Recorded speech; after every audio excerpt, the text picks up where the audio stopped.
नमस्कार दोस्तों, एक बार फिर से स्वागत है मेरे यूट्यूब चैनल पर।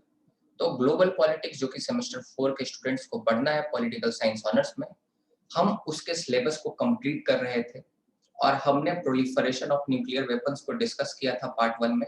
और हमें पार्ट 2 में पढ़ना था जितने भी न्यूक्लियर नॉन प्रोलिफरेशन ट्रीटीज हुए थे उसके बारे में। लेकिन मैंने पार्ट 2 में ना कवर करके मैंने एक सीरीज बना दिया, क्योंकि बहुत सारे नॉन प्रोलिफरेशन ट्रीटीज हैं। अगर आप मुझे फॉलो करते होंगे तो आपको याद होगा कि हमने पीटीबीटी से अपने यात्रा की शुरुआत की थी और पिछले वीडियो में हमने सीटीबीटी तक डिस्कस किया था। और आज हम शॉर्ट अर्थात स्ट्रेटेजिक ऑफेंसिव रिडक्शन ट्रीटी के बारे में डिस्कस करने वाले हैं।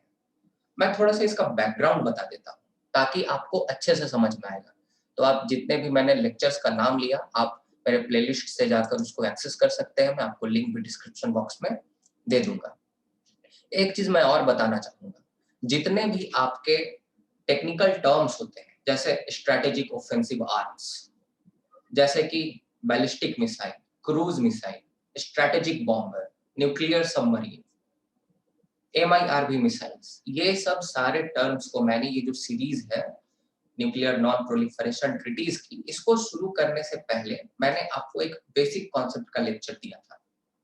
मैं आपको विश्वास दिलाता हूं कि आपको वह लेक्चर जरूर देखना चाहिए ताकि आपको चीजें और बेहतर तरीके से समझ में आए। जब मैं बोलूंगा कि अभी रशियन फेडरेशन और जो यूएसए है ये दोनों अपने स्ट्रेटेजिक ऑफेंसिव आर्म्स को रिड्यूस करेंगे, तो क्या होता है उसका मतलब होता है न्यूक्लियर वारहेड्स। तो न्यूक्लियर वारहेड्स कैसे दिखते हैं, क्या होते हैं, ये सब आपको जानकारी वहां मिल जाएगी। तो चलिए थोड़ा सा इसका बैकग्राउंड के बारे में चर्चा करते हैं। तो देखिए, कोल्ड वार चल रहा था। कोल्ड वार के टाइम में सबसे ज्यादा फाइलिंग जो न्यूक्लियर वारहेड्स की हो रही थी यूएसएसआर और यूएसए के द्वारा हो रही थी। दोनों कंट्रीज रियलाइज करते हैं कि this is not for the Mankind, this is not good for the humanity, और वे दोनों डिफरेंट टॉक्स और ट्रीटीज करने लगते हैं। हमने सॉल्ट 1 सॉल्ट 2 के बारे में डिस्कस किया। फिर जो सबसे इंपॉर्टेंट यूएसएसआर और यूएसए के बीच में न्यूक्लियर नॉन प्रोलिफरेशन ट्रीटी हुई, वह था स्टार्ट वन जो कि आपका 1991 में हुआ था। उस समय जॉर्ज बुश सीनियर और गोर्बाचेव थे लीडर्स जो दोनों कंट्रीज के थे। और उस समय यूएसएसआर डिसइंटीग्रेट होने ही वाला था 1991 के टाइम में ही, लेकिन पहले ये ट्रीटी हो गई। और आपको जानकर आश्चर्य होगा कि ये नॉन प्रोलिफरेशन ट्रीटीज में अगर हम बात करें तो सबसे सक्सेसफुल ट्रीटी है स्टार्ट वन। मैं आपको बता दूं कि इस ट्रीटी के माध्यम से जो न्यूक्लियर वारहेड्स की संख्या है दोनों कंट्रीज ने 6000 पर लाकर लिमिट कर दी थी। इतना दोनों कंट्रीज ने घटा लिया था अपने न्यूक्लियर वारहेड्स को। तो आप देख सकते हैं कितनी सक्सेसफुल ट्रीटी थी। लेकिन अभी भी ये नंबर बढ़ा है, अभी भी एफर्ट्स दोनों कंट्रीज लगा रहे हैं एक दूसरे पर ट्रस्ट करने के लिए और एक दूसरे पर दोनों का विश्वास हो, इस तरह का एफर्ट लगाते हैं। और स्टार्ट 2 साइन होता है। जब स्टार्ट 2 ट्रीटी साइन होता है 1993 में, तो 1993 में जब स्टार्ट 2 होता है, इस समय बोरिस याल्स्टीन आपके रशियन फेडरेशन के लीडर होते हैं। अब ये रशियन फेडरेशन हो गई। अब स्टार्ट 2 से हम बात करें कि अब यूएसएसआर नहीं रहा, अब रशियन फेडरेशन अर्थात रसिया एक कंट्री हो गई। और रसिया को ही सक्सेसर माना गया कि Russia is the main successor of USSR. So all the liability and assets were transferred to the Russia from USSR. Okay, तो बोरिस याल्स्टीन होते हैं और इधर 1993 में आपको पता होगा बिल क्लिंटन साहब जो है वह यूएस के प्रेसिडेंट होते हैं। बट ये जो ट्रीटी होती है स्टार्ट 2, ये अनसक्सेसफुल ट्रीटी होती है, क्योंकि इससे जो रसिया है वह विड्रॉ कर जाता है 2002 के आसपास में। इसकी अपनी कहानी है, मैंने आपको बताया था। एवीएम ट्रीटी से जो है वह अमेरिका विड्रॉ कर देता है। एवीएम ट्रीटी के बारे में मैंने बताया है, प्लेलिस्ट से जाकर एक्सेस कर देते हैं। तो उसी के बदले आप देखिएगा कि जो रसिया है वह भी इस ट्रीटी से विड्रॉ कर जाता है स्टार्ट 2 से। तो स्टार्ट 2 जो था that was not successful at all. Okay, therefore आप ये देखिएगा कि जो रशिया और यूएसए के बीच में स्टार्ट 2 के बाद जो ट्रीटी, एक स्टार्ट 3 भी करने का कोशिश किया गया कि स्टार्ट 3 कंक्लूड करें, लेकिन स्टार्ट 3 भी अनसक्सेसफुल रहा।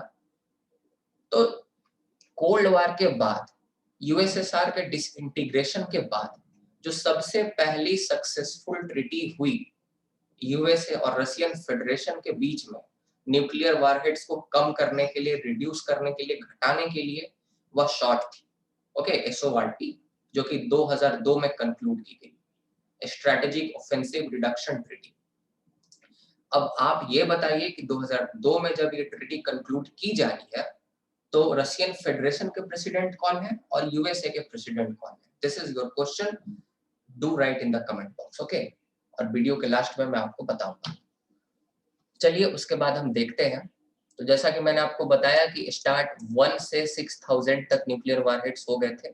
इस ट्रीटी के माध्यम से इसको कम करके 1700 से 2200 के बीच में लाने की कोशिश की गई और ऐसा हुआ भी। आप देखिएगा ये सक्सेसफुल था एक तरह से।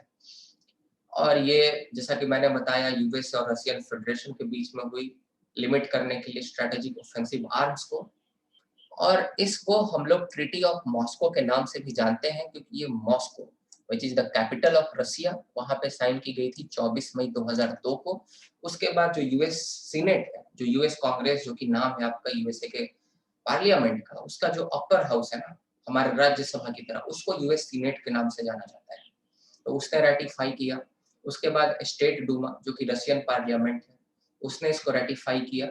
और ये जो 2002 में साइन की जाती है, ये 2003 से एक्टिव हो जाती है, इफेक्ट में आ जाती है। और इसको वैसे तो एक्सपायर होना था 31 दिसंबर 2012 को। ये ट्रीटी जो है, इसका ड्यूरेशन इतने दिन तक था कि 31 दिसंबर 2012 तक ये जो ट्रीटी थी इसकी वैलिडिटी थी।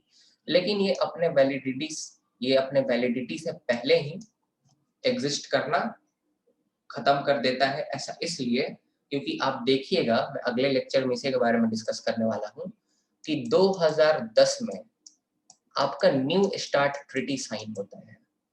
किसके बीच में? तो यूएसए और रशियन फेडरेशन के बीच में। और ये किसके टाइम पीरियड में होता है? तो इधर आप देखिएगा 2010 में कौन थे? तो बराक ओबामा थे यूएसए के, और इधर व्लादिमीर पुतिन होंगे। तो ये दोनों के बीच में ये ट्रीटी को कंक्लूड किया जाता है, न्यू स्टार्ट ट्रीटी को। और यहाँ पे इसको फोर्स में ला दिया जाता है फरवरी 2011 में। और इसको चलना कब तक था शॉर्ट ट्रीटी को? 31 दिसंबर 2012 तक।